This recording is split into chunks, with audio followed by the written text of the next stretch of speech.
అదేంటి అమెరికాకు కాబోయే అధ్యక్షుడు ట్రంపే అని టాక్ నడుస్తుంటే ఆయన కథ ఎలా అడ్డం తిరుగుతుంది అనే సందేహం రావచ్చు.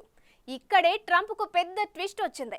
కమలా హ్యారిస్ తన ఆటోబయోగ్రఫీలో తాను ఏ జాతికి చెందిన వ్యక్తో స్పష్టంగా పేర్కొన్నారు. ఇప్పుడు దానికి విరుద్ధంగా ట్రంప్ వ్యాఖ్యానాలు ఉన్నాయి. అందులోనూ అమెరికా స్థాపనలోనే పలు జాతుల మిశ్రమం ఉంది. అలాంటి చోట ట్రంప్ జాత్యహంకార వ్యాఖ్యలు అసలుకే మోసం తెచ్చేలా ఉన్నాయి.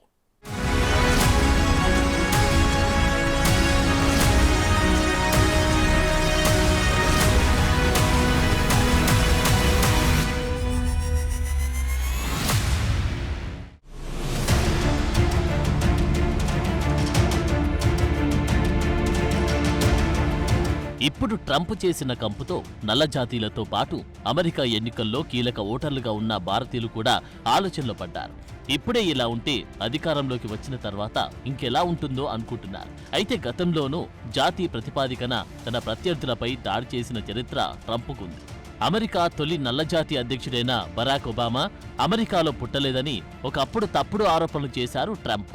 అలాగే ఐక్యరాజ్య సమితి మాజీ రాయబారి ఒకప్పటి తన రిపబ్లికన్ ప్రాథమిక ప్రత్యర్థి నిక్కీ హేలీని ఉద్దేశిస్తూ ఆమె జన్మించినప్పుడు తన తల్లిదండ్రులు అమెరికా పౌరులు కాదు కాబట్టి ఆమె అధ్యక్షురాలిగా గెలవలేకపోయిందని ట్రంప్ పేర్కొన్నారు.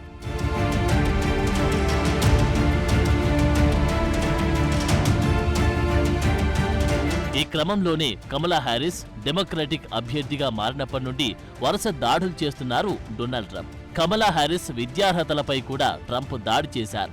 ఆమె తన న్యాయవాద వృత్తిలో బార్ పరీక్షలో ఫెయిల్ అయిందని ఎద్దేవా చేశారు. తన బార్ పరీక్షలో ఉత్తీర్ణత సాధించలేదని, ఆమె పాస్ అవుతుందని ఆమె అనుకోలేదని, ఏం జరిగిందో నాకు తెలియదు కానీ బహుశా ఆమె ఉత్తీర్ణులై ఉండవచ్చు అంటూ నోటికొచ్చింది వాగారు. అయితే కమలా హ్యారిస్ 1989లో university of California Hastings college of law నుండి పట్టభద్రులయ్యారు.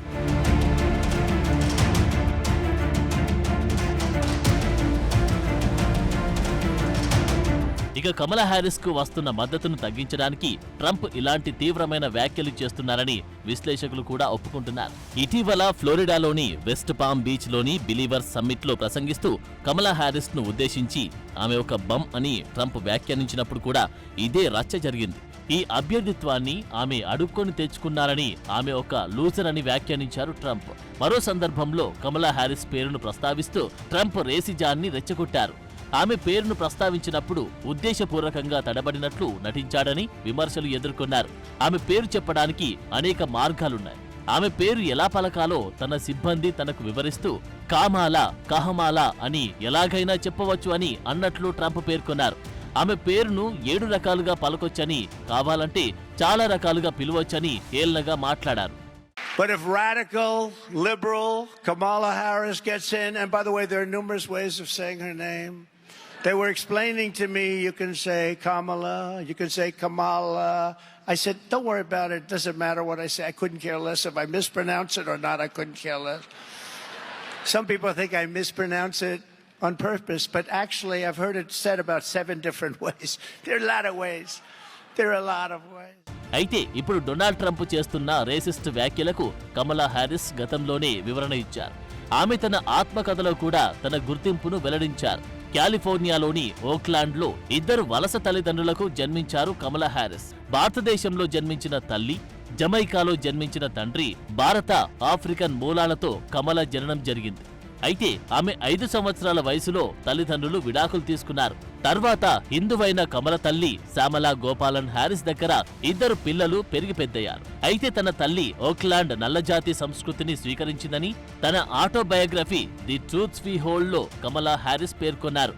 అలాగే తనతో పాటు తన సోదరి మాయాను కూడా నల్లజాతి సంస్కృతిలోనే పెంచారని స్పష్టం చేశారు. ఆమెను దత్తత తీసుకున్న మాతృభూమి తనను, తన సోదరి మాయాను నల్లజాతి అమ్మాయిలుగా చూసుకుందని తన తల్లికి తెలుసునని వెల్లడించారు. మేము గర్వించదగ్గ నల్లజాతి మహిళలుగా ఎదగాలని తన తల్లి నిశ్చయించుకున్నట్లు పేర్కొన్నారు.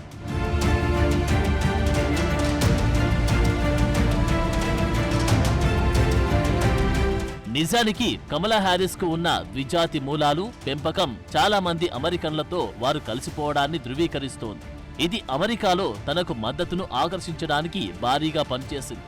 గత ఎన్నికల్లోనూ ఇది నిరూపితమైంది. అమెరికా వ్యాప్తంగా వేగంగా మారుతున్న జనాభాలోని తేడా ఆ ప్రాంత రాజకీయాలను మార్చడానికి తగినంత సానుకూలంగా ఉన్నాయనడంలో సందేహం లేదు. ఈ క్రమంలోనే కమలా హ్యారిస్ ను అమెరికాలో మార్పునకు చిహ్నంగా చూస్తున్నారు.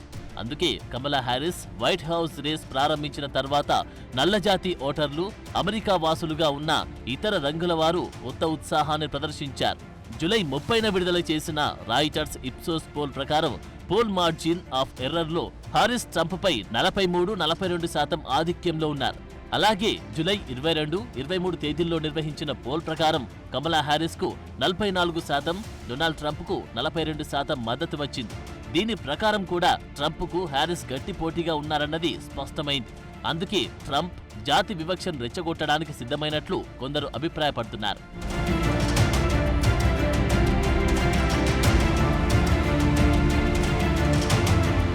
నిజానికి యునైటెడ్ స్టేట్స్ జాతిపరంగా, కమ్యూనిటీల పరంగా భిన్నమైన జనాభాను కలిగి ఉన్న దేశం.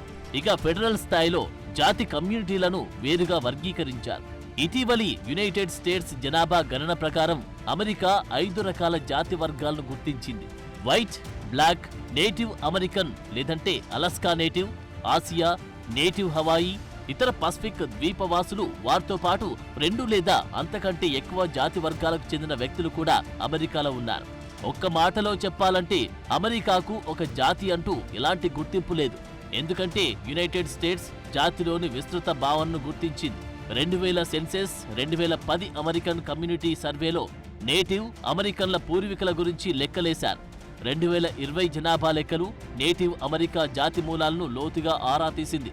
ఈ ఫలితాలను బట్టి సెన్సస్ బ్యూరో నేటివ్ అమెరికన్లను హిస్పానిక్ లేదా లాటినోగా వర్గీకరించింది. ఈ జాతి దేశంలోని మైనార్టీ సమూహాన్ని కలిగి ఉన్న జాతిగా గుర్తించింది. ఇక ఇలాంటి ఎన్ని లెక్కలు గట్టినా అమెరికా ఏ జాతి వారసత్వము అన్నది కాదని, అది జాతుల సమూహంతో స్థాపించిన దేశమని అర్థమవుతుంది.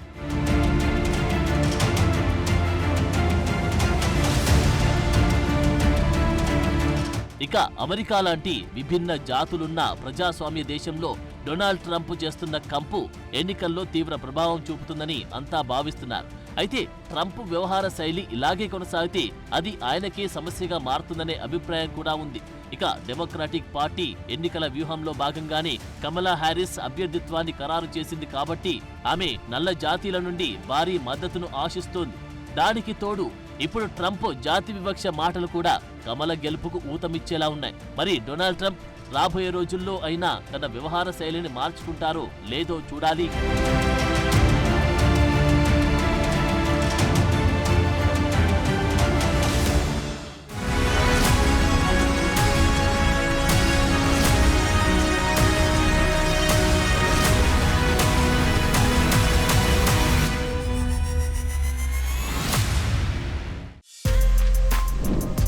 For more videos like this, subscribe Big TV channel.